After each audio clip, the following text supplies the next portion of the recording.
Beragam hoax atau berita bohong semakin marak beredar di berbagai platform media sosial. 2024 hingga 10 kali lipat. Tentang bahaya hoax pemilu dan pentingnya memverifikasi informasi.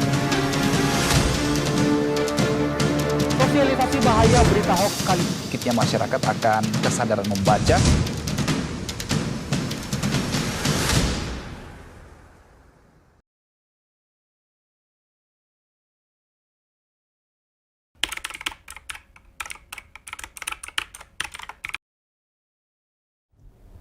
Halo sahabat Museum Sandi, ketemu lagi dengan saya Diah Ayu, edukator dari Museum Sandi di program Ngelas Ngerumpi Selasa. Dan di samping saya saat ini sudah hadir Bapak Doni Harso SIP MSI. Beliau ini adalah Sandiman Ahli Madya, Direktorat Keamanan Siber dan Sandi Pemerintah Pusat, Deputi Bidang Keamanan Siber dan Sandi Pemerintahan dan Pembangunan Manusia. Selamat siang Bapak, Siang. Sehat? Alhamdulillah. Selamat datang di Yogyakarta. Terima kasih. Nah Bapak, siang hari ini kita mungkin akan bicara sesuatu hal yang agak sensitif ini. Karena kita memang lagi di mode-mode sensitif, karena sebentar lagi kita akan melaksanakan perhelatan akbar di mana akan ada pemilihan presiden, begitu ya, pemilihan umum yang memang biasa diselenggarakan 5 tahun sekali, begitu. Jadi siang ini, tapi kita nggak usah ribut ya Bapak ya, kita nggak usah debat. Ini kita sharing aja, bincang-bincang begitu. Nah karena memang sekarang ini kita sangat sensitif begitu Pak. Misalnya karena banyak sekali debat-debat yang mungkin nanti juga kalau foto-foto pun kita akan sedikit riskan begitu Pak. Mungkin kadang gerakan-gerakan kita ini bisa jadi adalah ini ya, orang-orang menganggapnya kita ada simpatisan dan sebagainya. Begitu Bapak. Nah kita langsung aja nanti kita ngobrol atau bincang-bincang, mungkin dapat saran dari Bapak Doni Harso. Nah, sebelumnya mungkin Bapak bisa memperkenalkan diri terlebih dahulu dan juga jabatan Bapak saat ini. Baik, terima kasih. Saya Doni Harso, saya Sandiman Ahli Madya di Direktorat Keamanan Siber dan Sandi Pemerintah Pusat. Dan saya senang sekali bisa hadir di sini untuk menyampaikan edukasi kepada pemirsa semua. Siap. Nah, jadi teman-teman, beliau ini mungkin sudah pakarnya ya. Nanti kita akan ngobrol bagaimana BSSN dan juga pemilu. Nah, pertanyaan pertama Bapak, apa sebetulnya peran BSSN dalam menjaga kelancaran pemilu 2024 nanti? Jadi tugas BSSN itu dalam Perpres melaksanakan tugas pemerintahan di bidang keamanan siber dan sandi untuk membantu Presiden dalam menyelenggarakan pemerintahan. Maka pemilu 2024 ini merupakan tugas pemerintah, sehingga BSSN juga bertugas melakukan pengamanan siber dan sandi pada pemilu 2024. Memang penyelenggaraan pemilu ini sangat rentan terhadap serangan siber yang bersifat teknis maupun sosial, dan serangan siber itu juga tidak hanya di Indonesia, tapi juga dalam penyelenggaraan pemilu di luar negeri. Jadi jika ancamannya tidak ditangani dengan baik, akan berdampak serius terhadap pemerintahan. Oke. Jadi BSSN di sini menjaga kelancaran pemilu begitu ya Pak, jangan sampai ada terdapat serangan-serangan siber dalam pelaksanaan pemilu 2024 nanti. Nah Bapak, kalau begitu apa saja yang sudah dilaksanakan BSSN hingga saat ini dalam rangka persiapan pemilu? Jadi sejak tahun kemarin itu BSSN sudah membentuk Satgas Pengamanan Siber dan Sandi Pemilu dan sudah melakukan sejumlah kegiatan, diantaranya adalah koordinasi dengan sejumlah instansi terkait seperti Bawaslu, Kominfo, TNI, Polri, Kemdagri, BNPT, dan lain-lain. Oke, jadi ternyata BSSN bekerja bukan sendirian, Benar. tapi dengan dari seluruh lingkup ya, yang nantinya tentu tujuannya adalah kelancaran dari pemilu 2024, begitu Benar ya sekali. Pak ya. Nah Bapak, kenapa tadi pemilu itu harus dijaga begitu? Apakah memang banyak sekali kejahatan siber yang biasa terjadi pada pemilu-pemilu baik di tahun ini atau tahun-tahun sebelumnya?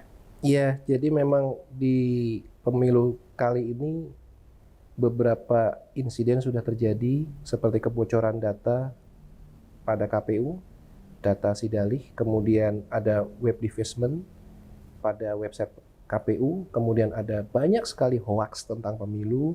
Dan yang terakhir ini mungkin yang kita sama-sama sudah tahu, penipuan dengan modus daftar pemilih yang dikirimkan kepada seseorang untuk memverifikasi data pemilih, dan ternyata itu adalah aplikasi yang akan mengambil alih data yang di perangkat seseorang. Ternyata banyak sekali ya Pak kejahatan yang terjadi selama pemilu ini.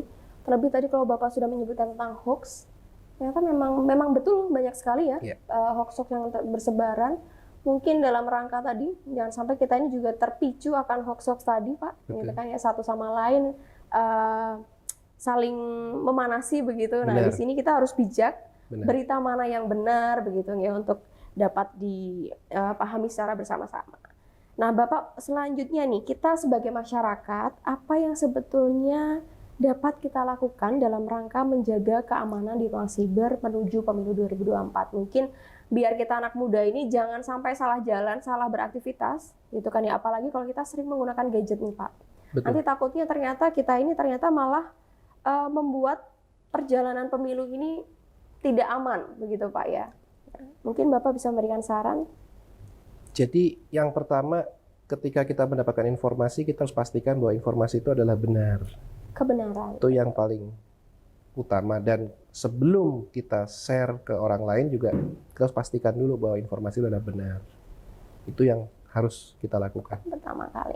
Nah mungkin juga Pak, mungkin terkait ini nih, karena kita mungkin punya, saya pemilih ini, dan kan kita menyampaikan itu membuat satu sama lain ini malah kurang rukun begitu Pak. Nah itu sepertinya kira-kira gimana nih Pak kalau terkait hal itu Pak? Apakah kita perlu menyampaikan pendapat kita di dunia media sosial atau sebenarnya kita simpan saja Pak?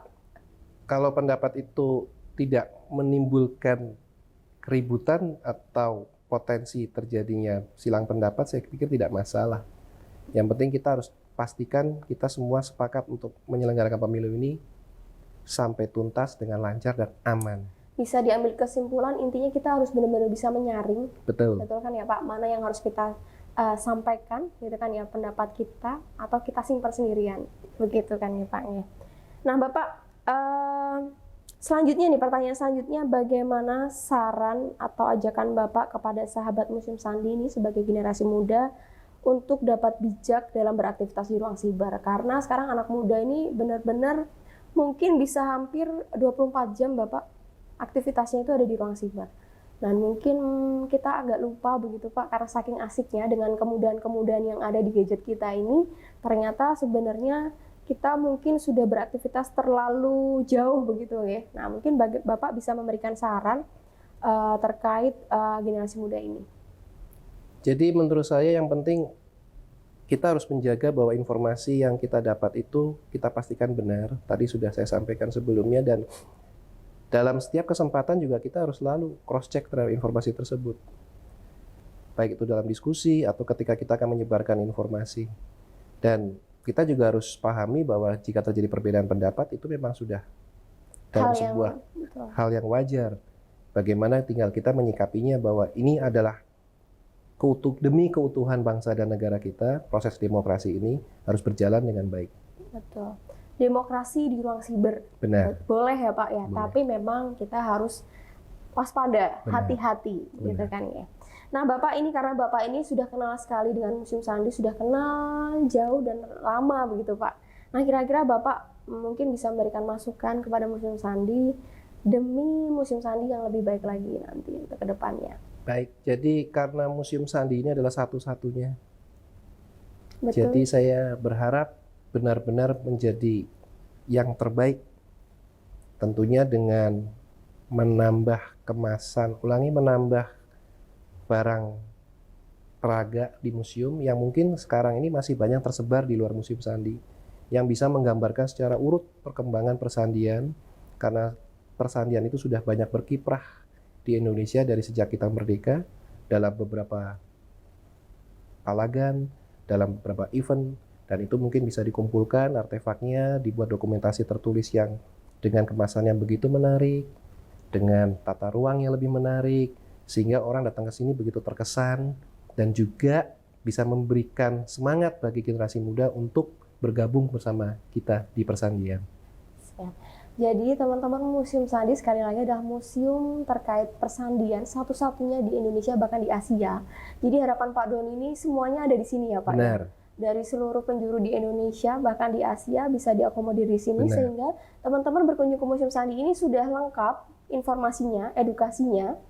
Nah, apalagi tadi Pak, harus ada perubahan ya tiap tahunnya, sehingga semua orang datang ke Museum Sandi itu bukan cuma sekali, tapi 2 kali, 3 kali, dan berkali-kali begitu.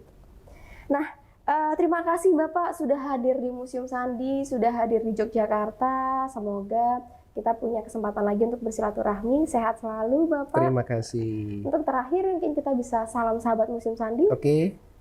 Salam sahabat museum, museum di hatiku.